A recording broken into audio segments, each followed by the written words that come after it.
Boa noite a todos. Estamos dando início a mais um estudo do livro Nosso Lar, de André Luiz.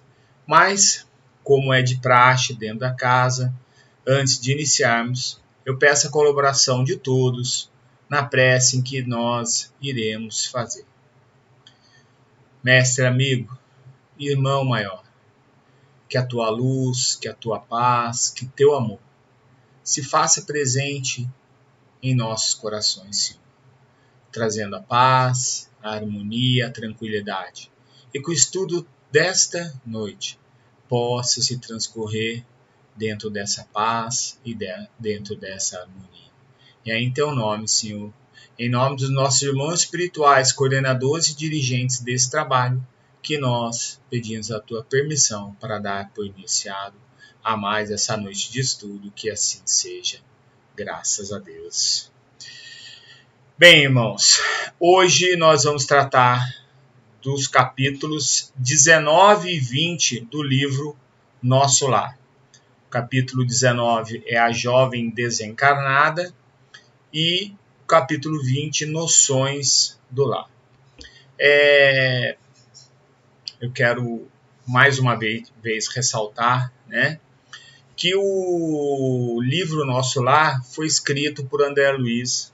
Foi o primeiro livro que ele escreveu, então ele traz as experiências de André Luiz.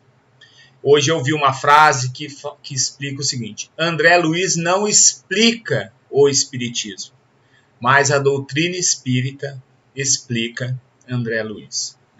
Então isso a gente tem que ter na cabeça, ter esse entendimento, que a doutrina espírita ela vem explicar. Então, André Luiz, através da sua série de livros, ele vem nos esclarecer com a sua visão como é que é o mundo espiritual.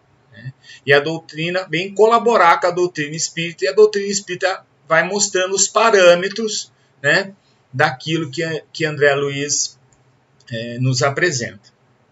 Então, isso é muito importante fazer, porque, às vezes, quando há uma falta de estudo da doutrina espírita, então, por isso que o mais importante é se estudar a doutrina espírita. Tem até o Divaldo Pereira Franco, em uma das suas primeiras palestras, ou a primeira que eu assisti, e assistindo numa fita cassete, na verdade eu ouvi a palestra numa fita cassete, e ele conta a história de quando ele começou na doutrina espírita, e que a mãe dele levou ele num centro, e ele foi conversar com o mentor, e o mentor fala para ele que era para ele estudar o Livro dos Espíritos. E ele fala que ficou muito feliz, ele saiu correndo e falou: poxa, é só estudar o Livro dos Espíritos. E ele disse que comeu o livro, como a gente fala quando a gente lê o livro muito rapidamente. Daí ele voltou lá, muito alegre, conversando de novo com o mentor dele. Fala: eu já li o livro, e agora? O que eu leio? E o Espírito fala para ele: leia o Livro dos Espíritos. Daí ele ficou meio assim, mas daí ele falou: poxa, realmente eu li, pulei umas partes. Então ele disse que ele leu um pouquinho mais devagar, e ele voltou lá pela terceira vez para conversar com o mentor. Falou: olha, já li de novo o Livro dos Espíritos, e agora? Daí o mentor fala para ele: leia o Livro dos Espíritos. Então Divaldo fala que daí naquele momento ele entendeu que a doutrina espírita era a doutrina que ela deve ser estudada todos os dias, porque todos os dias aparecem aspectos novos, descobertas científicas que vêm comprovar, colaborar com a doutrina espírita. Então ele fala que o Livro dos Espíritos é o livro de cabeceira dele. Então, a partir do momento que a gente tem esse cabedal de conhecimento, ninguém é doutor em doutrina espírita, mas nós temos que buscar um conhecimento mínimo da doutrina espírita, que é através das obras básicas que foram codificadas por Allan Kardec. Então, a partir do momento que eu tenha esse conhecimento mínimo, daí eu posso pegar, e a gente pode estudar um livro nosso lá, a gente pode estudar outros livros da série de André Luiz e outros tantos e tantos, né, títulos da doutrina espírita que vêm colaborar, corroborar, né, com a doutrina espírita, afirmando cada vez mais que os ensinamentos que os espíritos nos trouxeram de diversas maneiras, né? Então esse é um aspecto muito importante que eu gosto sempre de relacionar quando a gente vai falar aqui do livro nosso lá, da importância da gente ter um estudo prévio, né? Para que não se crie-se fantasias. Um outro aspecto importante, isso é um aspecto da casa onde nós trabalhamos, que é o Centro Espírita Diógenes Medeiros. Quando nos foi proposto o estudo do livro Nosso Lar, deixou a cada expositor que ele fizesse o direcionamento dos estudos segundo a sua visão, né? É lógico que a nossa visão é a doutrina espírita codificada por Kardec, que os espíritos nos trouxeram, né?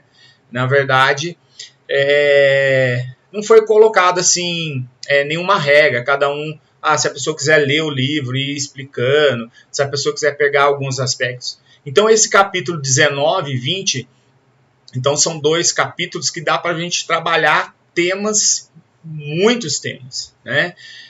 Eu sigo alguns slides que eu baixei na internet, como falei também do capítulo 3 e 4. E só para vocês terem uma ideia, só no capítulo 19 tem mais de 100 slides que foram que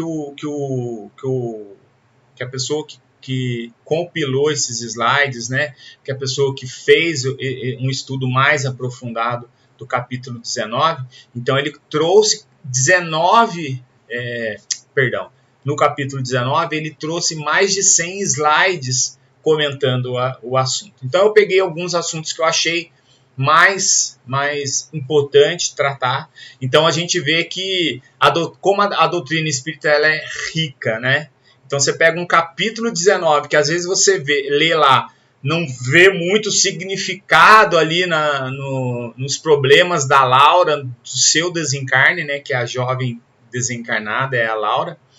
E a gente vai perceber que a gente podia tratar 100 slides, né?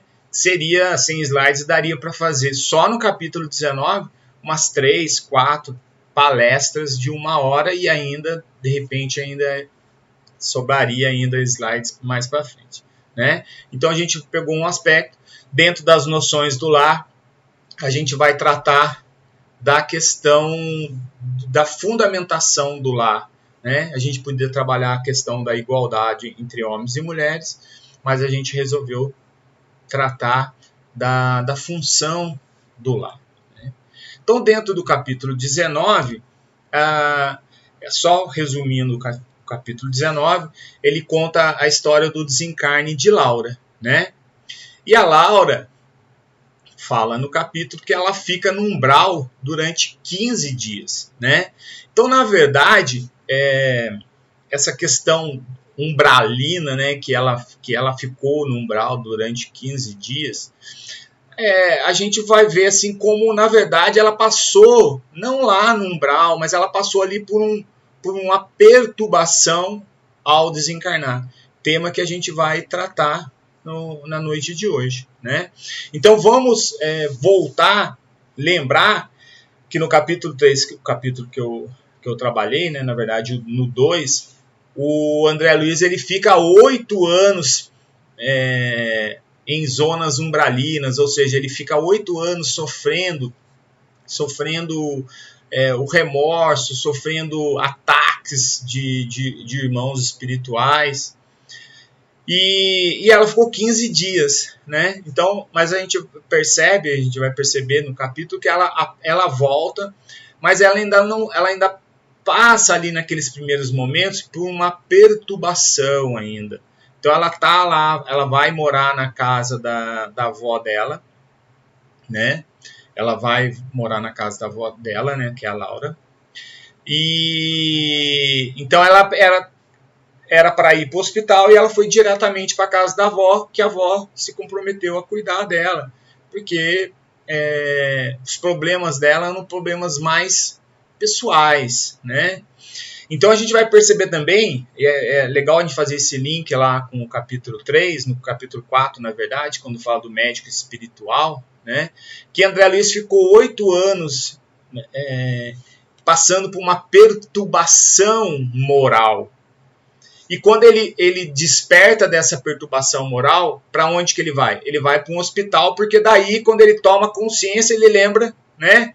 Ele se acha ainda daí doente fisicamente, sendo que ele não tinha mais o corpo físico, então a doença tinha ficado lá no corpo físico. Então, no Livro dos Espíritos, Kardec vem tratar muito bem disso, e então ele trata na questão 257 do ensaio teórico sobre a sensação dos espíritos. Então, vem explicar muito bem essa questão de André Luiz, dele ainda ver a ferida, dele sentir a dor. Então, ou seja,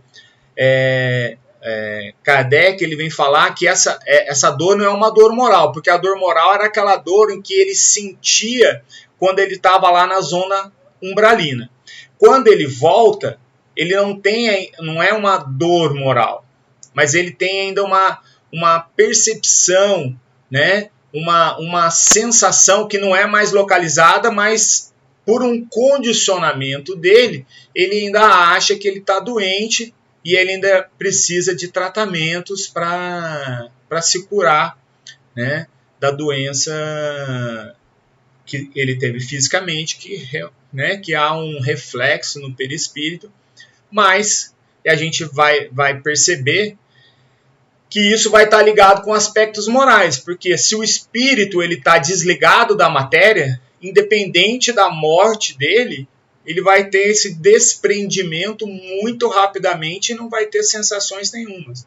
A partir do momento em que ele é muito ligado à matéria, e dependendo do gênero de morte, então Kardec dá o exemplo até do caso do suicídio, o espírito ele fica ainda muito preso ao corpo, e em alguns casos ele tem até a sensação de ser devorado pelos vermes, né? Então ele tem uma percepção que os vermes estão comendo a sua carne, e realmente está comendo o corpo físico, que não tem mais ligação nenhuma com ele, mas ele ainda está preso ali por causa desse gênero de morte, e ele tem essa impressão que o verme está comendo ele. Então a gente pegou até um exemplo, né? Porque Kardec fala assim, como é que ele pode ter essa sensação se ele nunca foi comido pelo verme? Então, ele não está tendo uma sensação física, mas também não é uma sensação moral, né? Então eu peguei assim, na hora me veio um exemplo, quando a gente vê uma cena assim mais drástica, né? Uma pessoa perdendo o dedo. Então aquilo causa pra gente a gente sente uma dor. Mas a gente nunca perdeu o dedo, como é que a gente sabe que é essa dor? Então, ou seja, é uma ação mesmo psicológica, né, do espírito, de ver dele estar ligado ainda ao corpo físico, mas a ligação já não é mais física, mas pelo gênero de morte, como a gente acabou de falar, o espírito ainda fica ali, né, meio que ligado àquele corpo. Então, ao ver, ele tem uma sensação, né, e isso reflete no seu perispírito e reflete no espírito. Ele sente dor, ele sente fome, sente sede. Então, são condicionamentos que ele ainda traz, e por estar ligado, muito ligado à matéria, ele carrega isso lá no mundo espiritual. E a neta da Dona Laura, ela sofre, né? Então ela desencarnou e ela sofre por causa do noivo. Então a Dona Laura esclarece, né, que ela amava muito o noivo, e a Heloísa, né, que é a neta da Dona Laura, a Heloísa, ela passou por um processo de tuberculose, e esse processo, né, durou aqui na Terra, quando ela estava encarnada, 8 meses. Né? Então é importante lembrar que esse livro do André Luiz, ele foi escrito em torno de 1940. Então, em 1940, o Brasil ainda não tinha cura para tuberculose, que, se não me falha a memória, pelo que eu pesquisei, os primeiros remédios chegaram no Brasil em 1946, se não me engano, se não me falha a memória. E essas pessoas ficavam, né, em sanatórios. Então, o sanatório, que eu fui pesquisar também, que eu não sabia, que a gente tem muita... quando eu falo gente, é da minha época, né? Porque os mais novos nunca devem ter ouvido falar isso. Né? Quando eu era mais novo, sanatório era quando levava as pessoas que a gente achava que era louca, tinha problemas mentais. Só que antes disso, esses sanatórios eram locais, né, que dependendo do clima, daí no caso aqui do Vale do Paraíba, a gente mora no Vale do Paraíba, no estado de São Paulo, perto aqui da nossa cidade, a cidade de Campos do Jordão, que é, né, nacionalmente conhecida. Então, Campos do Jordão, que tem um clima mais frio, né, ele era ideal para esses tratamentos, que eram tratados com descanso e comida, né? Então, eram comidas reforçadas, sopas com bastante legume, beterraba, essas coisas. Então, aquelas pessoas que tinham um organismo mais forte, que conseguia combater a doença, elas tinham a cura, mas, né, a mortalidade era muito grande naquela época. E a Heloísa, ela ficou nesse período, nesses 8 meses, sofrendo dessa doença, né?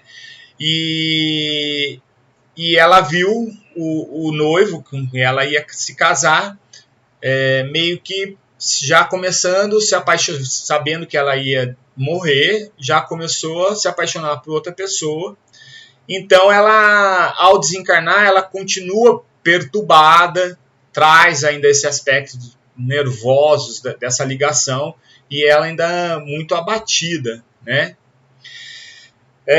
Um outro aspecto que o capítulo trata é que ela transmitiu a doença para a mãe, que era uma doença contagiosa, e é até hoje, né? A tuberculose é contagiosa, e que também estava prestes a desencarnar. E isso já a deixava também muito desconsolada, né? Porque ela tinha desencarnado e ela ainda tinha passado a doença para a mãe e sabia que a mãe também ia desencarnar.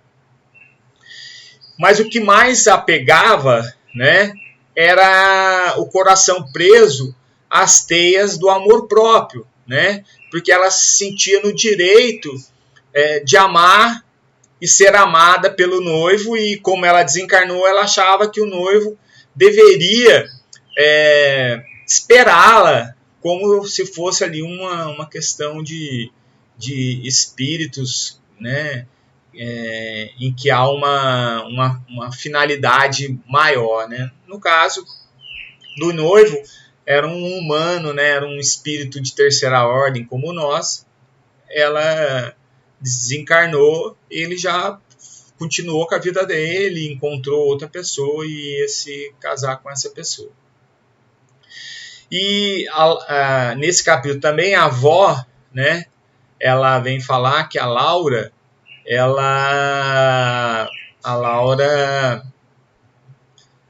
esse sofrimento é causado por uma educação religiosa deficiente. Ela não fala qual a religião dela na época, né? Mas que causou isso, ou seja, não ter uma visão da vida após a morte, ou seja, que a vida continua, de se achar que o amor da vida dela era dela, então uma questão de egoísmo, né? Então a avó vem falar, olha, ela sofre por causa disso, né? E ela vem falar que na Terra nós temos a ilusão que não existe dor maior do que a nossa, né? Então isso é uma grande verdade que a Laura vem explicar. E que a Heloísa tinha esse problema. Então, em achar que as suas dores, né? Então isso é um problema de espírito terceira ordem. A gente acha que as nossas dores, que os nossos problemas são maiores do que nós. Então, falta em nós, como se diria, falta em nós a confiança no Evangelho de Jesus, que vem falar que não se coloca fardos pesados em ombros leves, né? Então, na verdade, nós temos que fazer uma reavaliação sobre as nossas dores e entender que cada um passa pelas provas, as expiações que nós temos condição de entender, né? Condições de suportar. Mas normalmente a gente acha que as nossas dores, elas são maiores do que as dores das pessoas. E isso é muito complicado, né? Porque daí a gente sempre se acha no direito de querer para si mais atenção. A gente acha que a gente pode ter alguns privilégios por causa disso, né? Mas eu me lembro de uma historinha que diz que uma senhora, que ela tinha sofrido um acidente, ela superou os problemas físicos, e esses problemas físicos trouxeram para ela uma condição, uma força moral muito grande.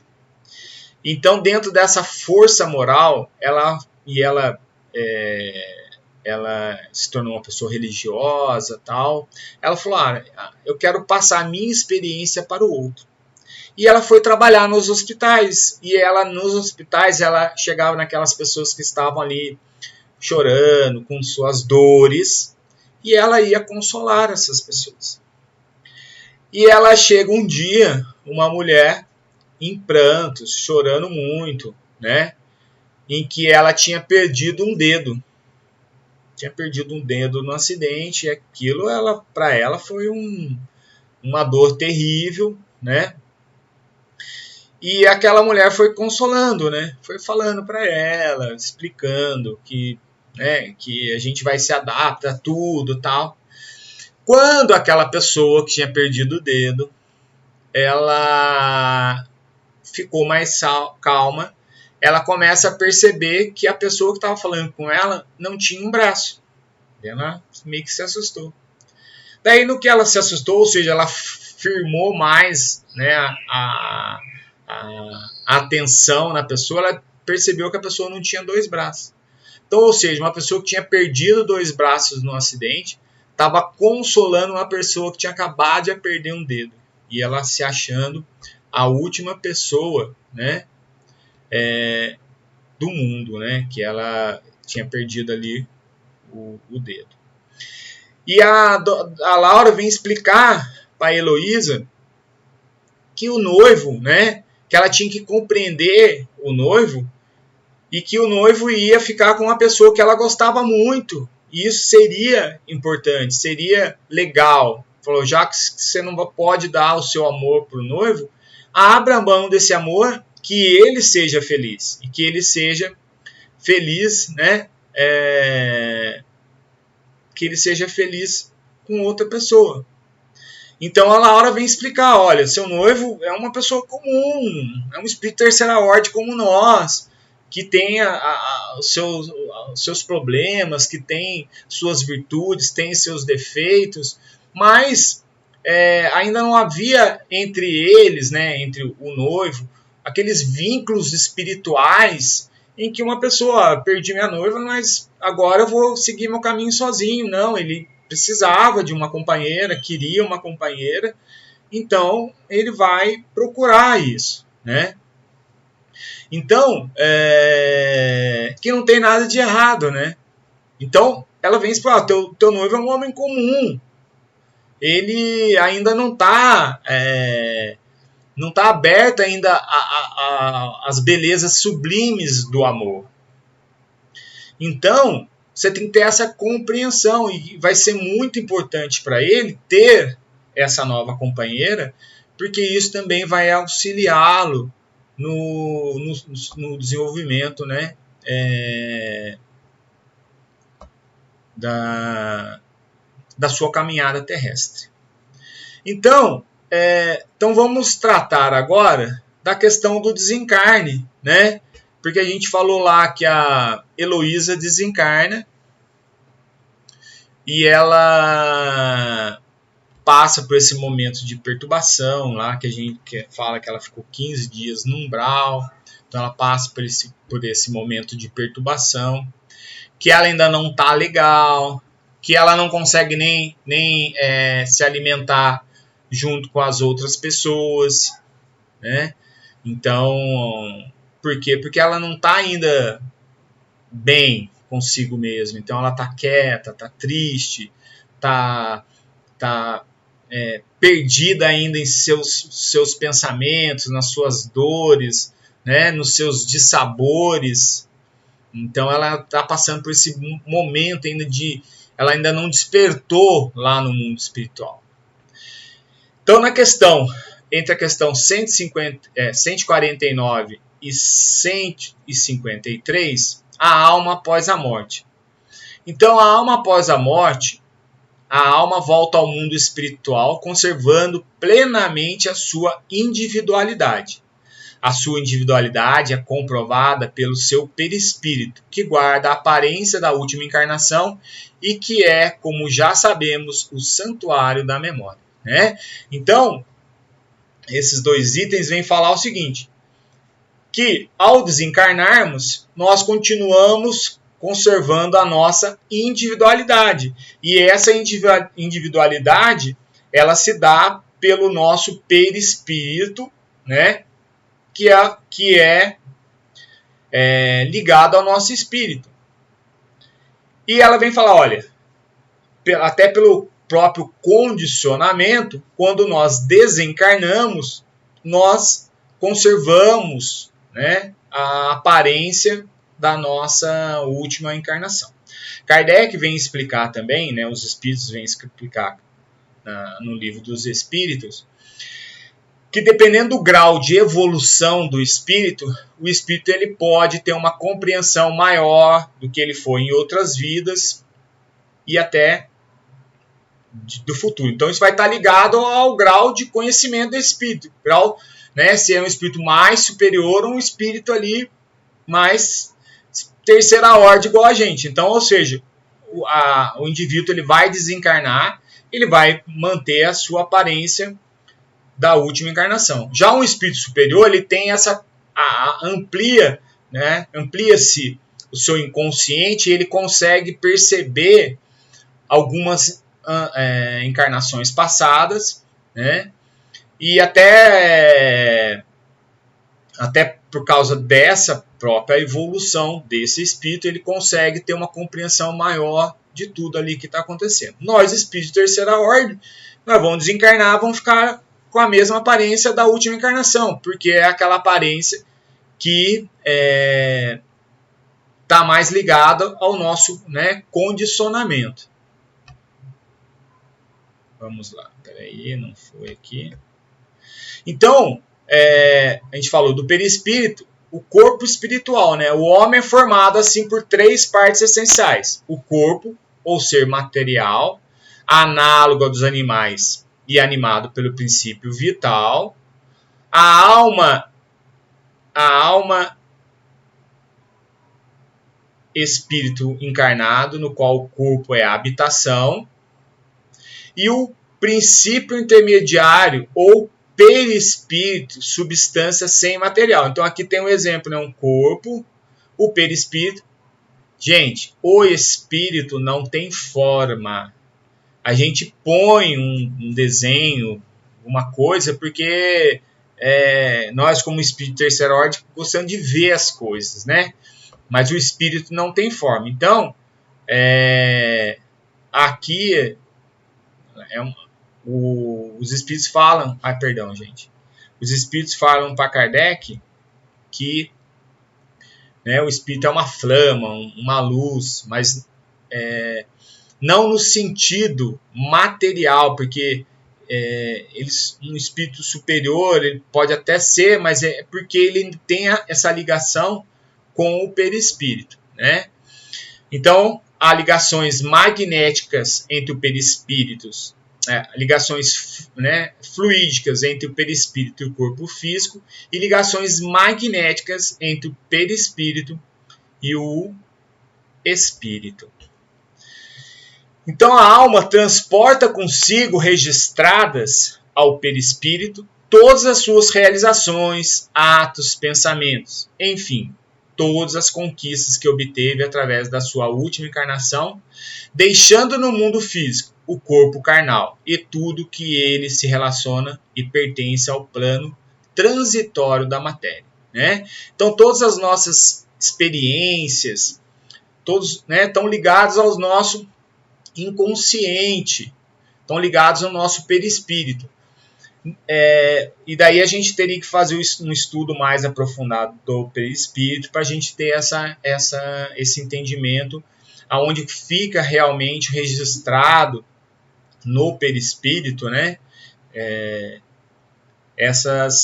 o nosso inconsciente, né?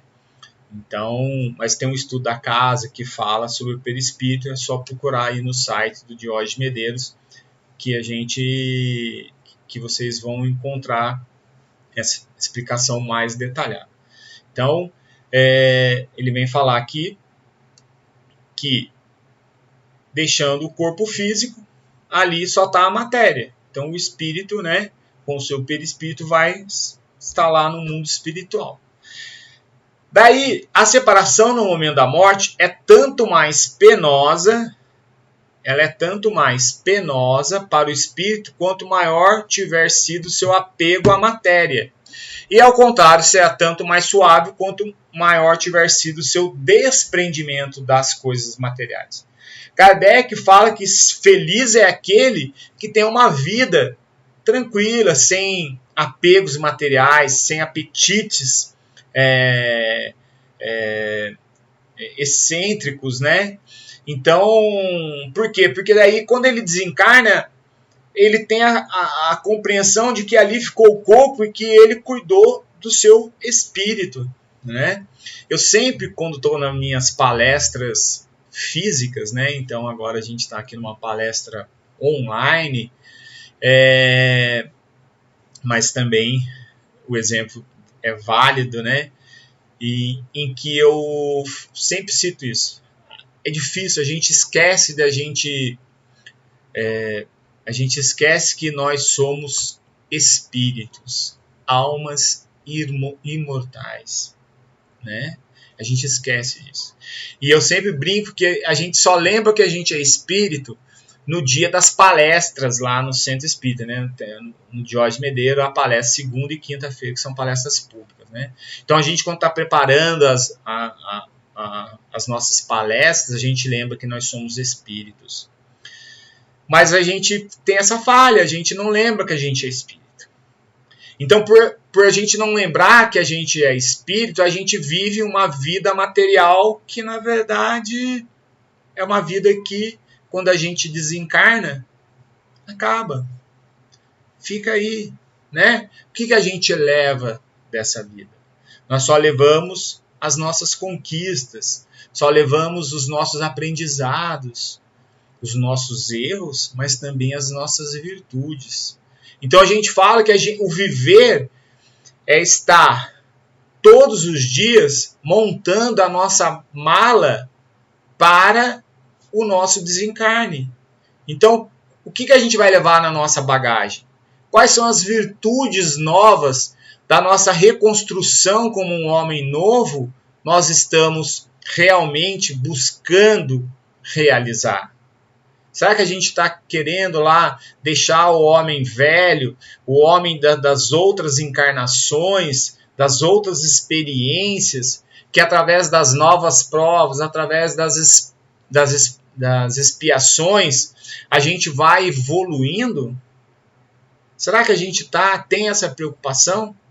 Ou nós temos somente preocupações materiais e quando a gente desencarnar, a matéria fica, né? Como aquele homem do celeiro, que ele fez uma plantação, a plantação era imensa, ele falou, destrói o celeiro, ele vai lá, constrói 3 celeiros lá, silos, para pôr as sementes enormes, silos assim, de um tamanho estrondoso, faz toda a colheita, enche aqueles silos até a boca. Hora que ele chega à tarde, né, acaba do último dia, ele olha, fala, poxa vida, tá tudo cheio. Daí ele vai dormir e não acorda, né? Não acorda aqui na Terra, ele acorda no mundo espiritual, né? Então, o que adiantou ele fazer aquela plantação enorme? O que adiantou ele criar uns silos enormes? O que adiantou ele fazer uma colheita da vida dele, sendo que no outro dia ele desencarnou e aquilo ficou? Então, ou seja, se a preocupação dele era só material, ele desencarnou e não levou nada de experiência dessa vida. Agora, se junto com as experiências materiais ele também tinha experiências espirituais, procurava ser um homem, um patrão justo para os seus empregados, levar paz, consolação àquelas pessoas que precisavam, né, de ser um homem de bem, como fala lá no Evangelho, como fala no Livro dos Espíritos. Se ele buscava ser esse homem de bem, daí ele vai levar essas virtudes consigo e vai desencarnar e não vai ficar nem ligar, falar, construir para os meus filhos, construir para as pessoas não terem fome. Isso foi importante, né? Agora, se ele é apegado aos bens materiais, ele vai ficar preso àqueles silos, vai ficar preso, né? Vai ficar lá no mundo espiritual se remoendo porque as pessoas estarão querendo dividir tudo que ele conquistou enquanto vivo, né? Então ele desencarna e fica preso a essas questões materiais. Então é isso que ele está querendo falar aqui para a gente. Então ele vem falar que o espírito ele passa por um momento de perturbação, que é o estado de perturbação. Então a alma experimenta um torpor que paralisa momentaneamente as suas faculdades, neutralizando ao menos em parte as sensações, de modo que quase nunca testemunha conscientemente o derradeiro momento da sua morte. Então ele está falando aqui desse estado de perturbação que todos os espíritos passam, né? Por quê? Porque a gente está num condicionamento material e ao desencarnar, né, a gente muda esse condicionamento, a gente só vai viver a vida espiritual. Então, Kardec, né, os espíritos vêm esclarecer a Kardec, que daí isso vai depender de espírito para espírito. Tem espírito que fica, mas como é que eu morri? Eu estou vendo meu corpo ali, mas eu estou vendo meu corpo aqui, né? Que está olhando ali o perispírito dele, não é possível, né? Então, ele passa por esse momento de perturbação, né? Então, em algumas pessoas, ela se dá uma curtíssima duração. Aí, voltando, se a pessoa é mais ligada espiritualmente, o desencarne, está lá no Livro dos Espíritos, é como se fosse para ela a libertação. É como se estivesse preso e se libertasse daquela situação. Se a pessoa ela é muito ligada à matéria, ela vai ter sensações, sofrimentos maiores, né? E nada tem de dolorosa, poderia ser comparada como um leve despertar. Em outros, o estado de perturbação pode durar muitos anos, né? Até séculos, assim, não, né? Mas dias, semanas, meses, está lá no Livro dos Espíritos, né? E pode configurar um quadro de sofrimento severo com angústias e temores acerbos, né? Então, assim, até a questão de séculos, né? A gente pode não colocar no estado de perturbação como, vamos ali colocar na questão da zona umbralina, né? Então, pessoas desencarnam com ódio tamanho que elas podem ficar encarnações e encarnações carregando aquele ódio contra um espírito. Então, a pessoa fica no estado de perturbação. Por quê? Porque ela desencarna e uma carga do ódio, do rancor é tão grande que ela não consegue pensar outras coisas. Então, os espíritos chegam, né, para dar seus depoimentos na mesa com monoideias. Eu quero fazer isso, eu quero fazer isso. Então, o espírito ele não consegue vislumbrar, ele não consegue sair daquela ideia única que ele está. Então, ele vai ali, sofre um choque anímico, daí numa outra conversa ele sofre de novo um choque anímico, numa outra conversa ele vai sofrendo um choque anímico, ele vai recebendo ali do médio, do dirigente da casa, da equipe espiritual, uma condição de amor, né? Então, quando ele em algum momento ele sair desse ciclo vicioso, desse pensamento único, né? Quando ele dá uma brechinha, ele recebe toda aquela carga positiva, em que aquilo já dá um novo ânimo, traz para ele um novo pensamento, e ele sai daquela situação que ele se encontrava, né? Então, é meio por aí. Então, a questão da perturbação espírita, né? Então, quando se desliga do corpo, a alma passa algum tempo em estado de perturbação, a qual varia de acordo com o grau de elevação moral do desencarnado, como a gente acabou de falar. Daí ele perguntou: o conhecimento da doutrina espírita exerce grande e benéfica influência no sentido da recuperação do equilíbrio psíquico após a desencarnação?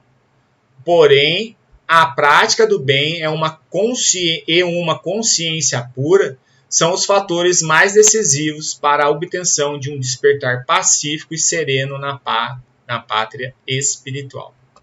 Gente, ser espírita não dá garantia de não sofrimento lá no mundo espiritual.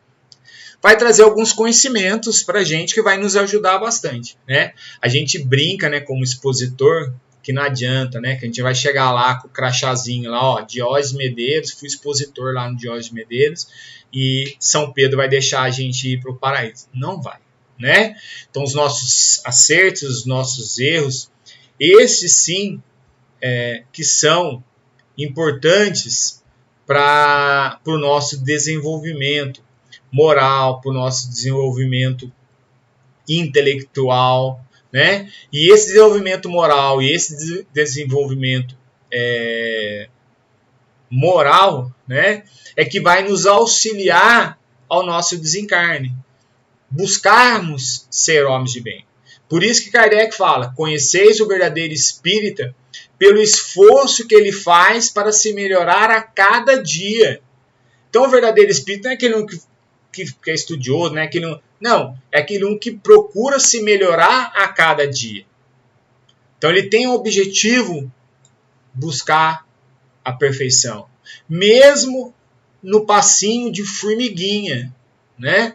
Porque não tem uma regra clara para a pessoa falar, é assim ou assado. Não existe uma regra, mas existe, né, um esforço que é valorizado, que é contabilizado dentro das nossas virtudes. Então, o verdadeiro espírito é aquele que busca se melhorar a cada dia.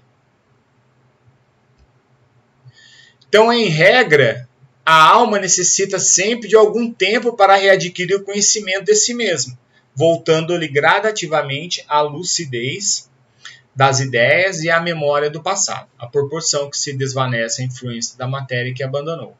A natureza da perturbação e seu tempo de duração variam com o gênero de morte, com as características dos indivíduos, podendo durar desses algumas horas a muitos anos, né? Então, isso aí é o que está lá no Livro dos Espíritos, como que a gente já tinha até comentado, né? Então, assim, a lucidez, ela vai voltando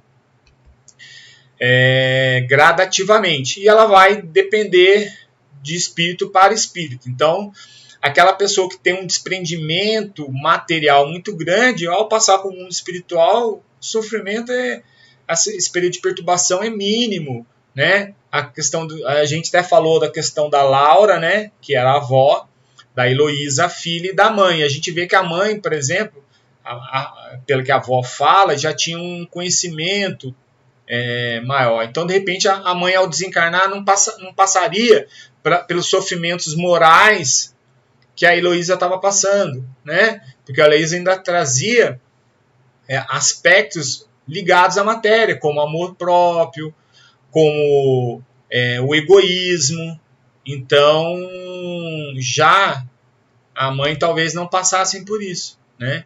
Então a gente vai ver que a maior surpresa para o espírito que se reconhece após a desencarnação é que verifica que a vida continua. Então, para nós espíritos, nós já temos essa compreensão. Agora, imagina uma pessoa que não tem, nunca ouviu falar da vida futura, ou acha que vai encontrar o Jardim do Éden, ou isso, ou aquilo, né? Então, quando desencarna e vê lá o corpo físico, né? Corpo físico não, vê lá o perispírito, ou seja, eu continuo viva e continuo interagindo com as pessoas, é para ela um grande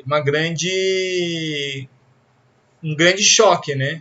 Então a morte é só a destruição do corpo físico, né? O corpo material, não do perispírito.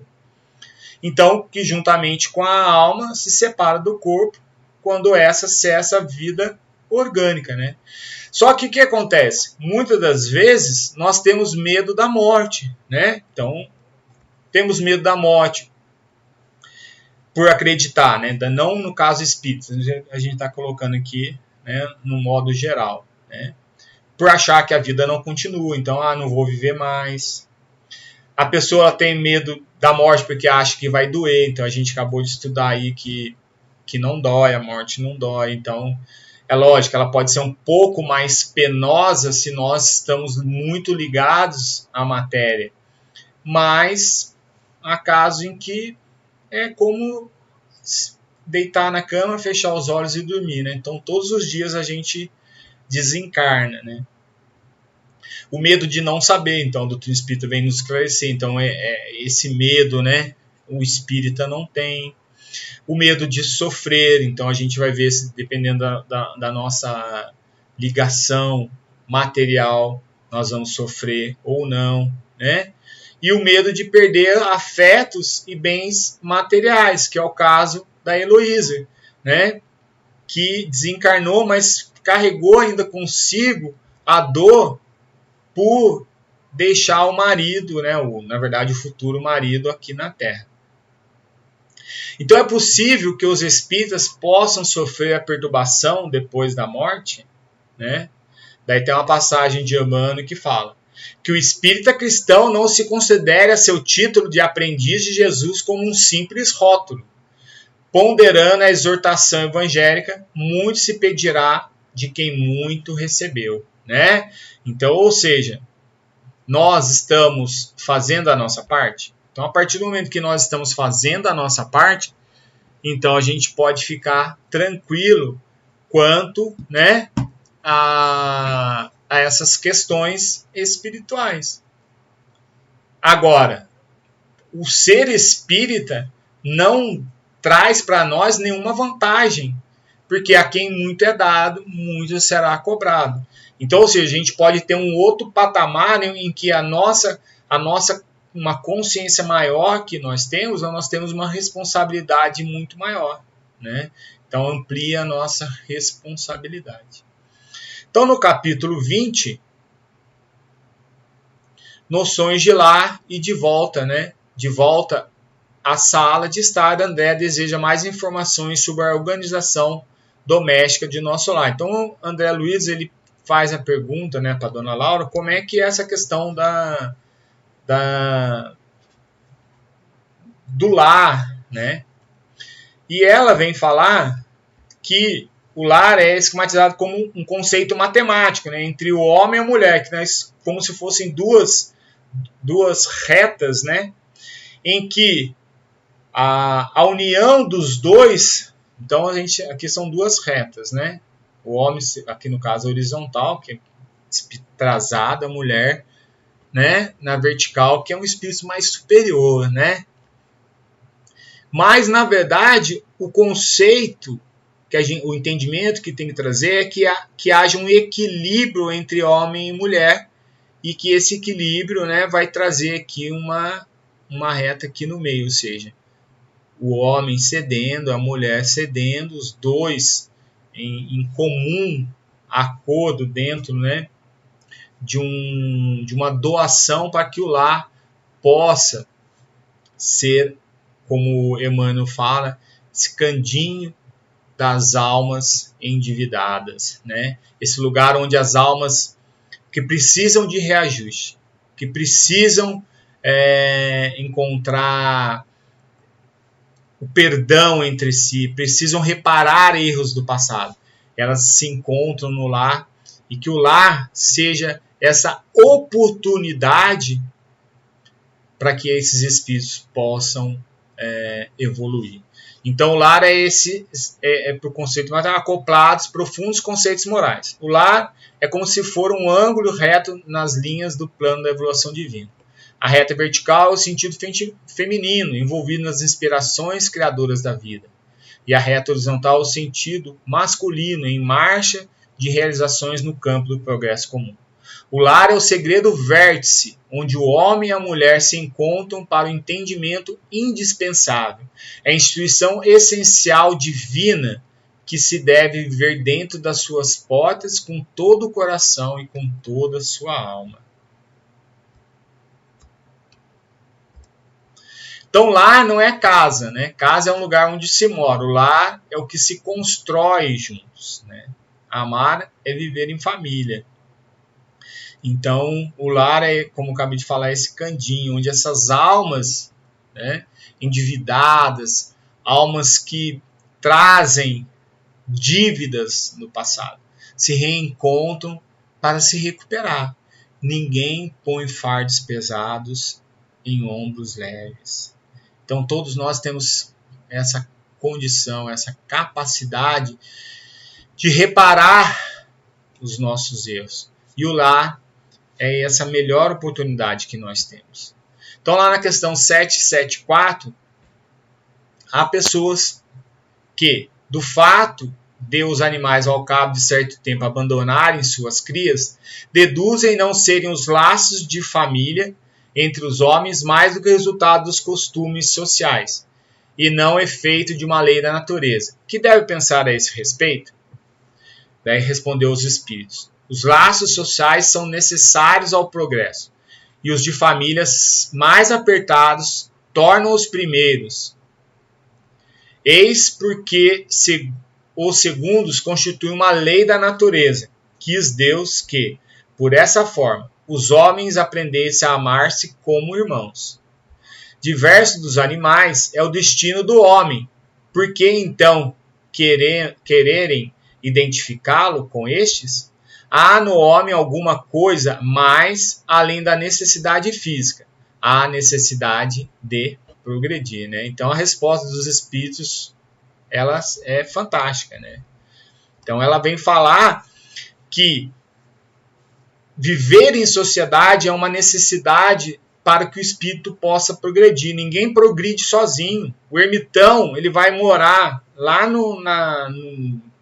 na serra lá, pode até lá fazer a sua plantação, mas ele não vai progredir, porque ele não tem a interação social. Então, as descobertas que ele vai fazer serão frutos ali do seu conhecimento. Então, ou seja, para você poder aumentar o seu conhecimento, para que você possa ter, né, uma evolução intelectual, num primeiro momento, é importante a gente estudar, ler um livro, ler ali a doutrina espírita, a gente vai ler a doutrina espírita, a gente pega um livro como O Nosso Lar, do André Luiz, e vai lendo ali, e fala, o que será que o André Luiz está falando aqui? O que a doutrina espírita fala disso? Não, a doutrina espírita vem falar da noção de família, vem falar da igualdade de homens e mulheres, né? Então isso vai ampliando a nossa questão intelectual. E viver em sociedade também nos dá a oportunidade da gente evoluir moralmente, porque a partir do momento em que nós nos interagimos com as pessoas, é o momento em que a gente pode colocar em prática as práticas morais que nós aprendemos nos livros. Então uma coisa é teoria, outra coisa é prática. Uma coisa é eu falar aqui de perdão e outra coisa é eu perdoar. Então eu tenho que conhecer a teoria, e eu tenho que buscar essa prática no dia a dia. A prática, né, é 1 milhão de vezes mais difícil do que a teoria. Porque eu posso ler aqui o Evangelho, posso vir aqui fazer uma explanação linda, belíssima, maravilhosa, que vai tocar o coração das pessoas. Mas se não tocar o meu coração, e se eu não colocar isso em prática, né, como fala Paulo, é como um sino que não toca, é um sino que não tem som, é um sino oco. Então, a partir do momento em que eu vivo em sociedade, eu estou tendo, dentro da minha convivência com as pessoas, oportunidades de perdoar, oportunidade de ser perdoado, oportunidade de ficar com raiva, oportunidade de não querer mais ficar com raiva, né? Então, se eu estou sozinho, como é que eu vou perdoar o outro se não tem ninguém para perdoar, se não tem ninguém para me provocar? Então, a partir do momento que o outro me provoca, eu falo, puxa, ele ainda não aprendeu. Então, eu vou ter que buscar um novo entendimento, buscar ali uma mudança minha interior. E uma outra coisa que ele chama, daí é o complemento da resposta, né? Os Espíritos falam, olha, então você viver em sociedade uma lei, Deus quis que, ou seja, que aqueles que precisam de realmente de reajuste viessem no lar, né? Viessem no lar. Então, ou seja, o lar é a célula máter, né, da sociedade. Através do lar é que vai criando-se todas as sociedades. A interação dos lares é que forma a sociedade. E na segunda resposta eu falo, mas os animais, poxa, os animais têm um destino diferente do homem. O homem, ele tem a necessidade de progredir. A gente só está encarnado para progredir, gente. Então, né, Kardec fala, os espíritos falam assim, não vem querer comparar uma coisa que não tem como comparar. Qual seria para a sociedade o resultado do relaxamento dos laços de família? Um recrudescimento do egoísmo, né? Então, ou seja, se a gente relaxar esses laços da família, a gente está voltando para uma questão egoística. Então, na verdade, o futuro é a gente ter a capacidade de amar toda a humanidade, como Cristo ama, né, toda a humanidade. Então, cada vez mais a gente aumentar esse amor e não o contrário. Então, a função primordial da família é a colaboração com Deus para aprender a nos amar como irmãos. Então, Deus labora no universo inteiro, incessantemente criando as leis da natureza, e somos convidados a serem colaboradores, cumprindo essas leis, né? Então, a família tem essa função primordial de buscar esse amor universal. Então, a gente às vezes tem um amor egoísta, que a gente ama a nós mesmos. A gente vê o amor da Heloísa, que ama só o noivo, e esse amor é tão egoísta que não quer a felicidade dele, né? Porque quando a gente abre mão, né, e a gente vê que o outro está feliz naquela condição, aquilo teria que, se a gente realmente ama, aquilo teria que trazer para nós uma felicidade maior ainda. Então, você vê que ela ainda tem um amor egoísta, né? Então, se há as leis da natureza que cria incessantemente, nós somos chamados a serem colaboradores dessa lei quando a gente continua cumprindo essas leis. Então, Deus quer que nos amemos como irmãos, Deus quer que nossas famílias sejam equilibradas, exatamente isso, né? Ele nos criou para isso. Existem leis da natureza e seremos sempre convidados a colaborar cumprindo com essas leis. Então, a lei do amor engloba todas as demais leis, né? Então, lá no capítulo 11, o item 8, se não me engano, do Evangelho, a lei do amor, Lázaro traz, na minha humilde opinião, um dos poemas mais lindos do Evangelho segundo o Espiritismo, quando ele vem falar dessa lei do amor. Então, ele vem falar que quando esse amor amplia, né? Quando você começa a amar verdadeiramente dentro do verdadeiro sentido do amor, que há uma conexão, que há quebra todos os preconceitos de raça, de cor, de gênero, de tudo, porque o verdadeiro amor, ele abraça o outro ser, o outro ente. Me remete até aquele filme, agora me fugiu a memória lá, o Avatar, em que os seres daquele planeta, ela tinha uma frase, né, que ela falava assim para ele: eu te vejo. E quando ela falava eu te vejo, ela explicou a primeira vez para ele, falou: olha, eu te vejo não é te ver fisicamente.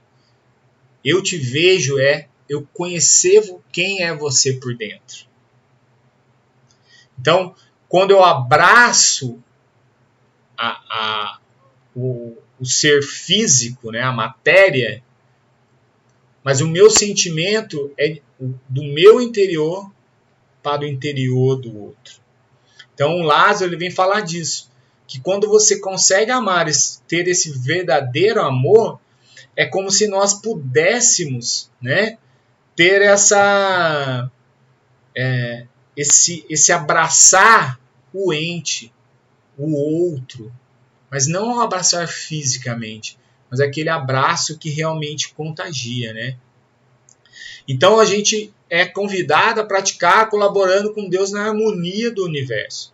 Então a família é o lugar por excelência onde seremos convidados a colaborar praticando essa lei. Então, exercício de amor em família. Então, a prática do amor no lar e na família requer renúncia, dedicação, paciência, tolerância, respeito. Nada que a gente tem ainda, mas que temos que conquistar. Então, né? É fácil? Não, mas é um exercício diário. Exercício de renúncia, um exercício de dedicação, exercício de paciência, um exercício de tolerância, um exercício de respeito, né? É um exercício, é uma prática diária. E para a gente terminar, família, o aprendizado de amor. A família é um laboratório divino cujo objetivo é nos convidar a aprender a realizar os exercícios de amor, mansidão e humildade. Somos convidados a aprender a exercitar o amor na convivência conjugal, maternal, paternal, filial, fraternal, etc. Somente será saudável o nosso lar se levarmos a convivência com suavidade e leveza, né? Então a gente vê palavras bonitas, né? Que elas sirvam de incentivo para que nós possamos nos desapegar dos aspectos materiais, mas que a gente busque os aspectos morais. Que Jesus seja a luz do nosso caminhar, hoje e sempre. Que a paz do Mestre Jesus permaneça em seus corações, em seus lares, e que essa luz possa iluminar a nossa mente e o nosso caminhar. Muito obrigado, boa noite, fiquem na paz de Deus.